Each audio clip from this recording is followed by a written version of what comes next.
Hi, and thanks for joining us today. Let's read God's Word together. We're going to read from Esther chapter 7. I'll be reading from the New King James Version.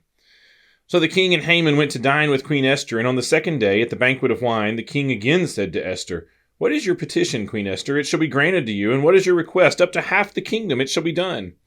Then Queen Esther answered and said, "If I have found favor in your sight, O king, and if it pleases the king, let my life be given me at my petition, and my people at my request. For we have been sold, my people and I, to be destroyed, to be killed, and to be annihilated. Had we been sold as male and female slaves, I would have held my tongue, although the enemy could never compensate for the king's loss."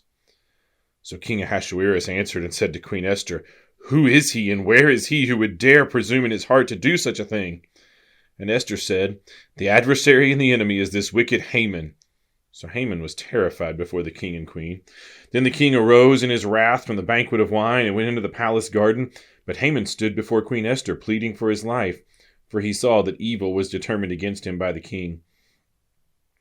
When the king returned from the palace garden to the place of the banquet of wine, Haman had fallen across the couch where Esther was. Then the king said, "Will he also assault the queen while I am in the house?" As the word left the king's mouth, they covered Haman's face. Now Harbona, one of the eunuchs, said to the king, "Look, the gallows 50 cubits high, which Haman made for Mordecai, who spoke good on the king's behalf, is standing at the house of Haman." Then the king said, "Hang him on it." So they hanged Haman on the gallows that he had prepared for Mordecai. Then the king's wrath subsided. That's our reading for today. I hope you join us every day as we read one chapter of God's Word together. Have a great day.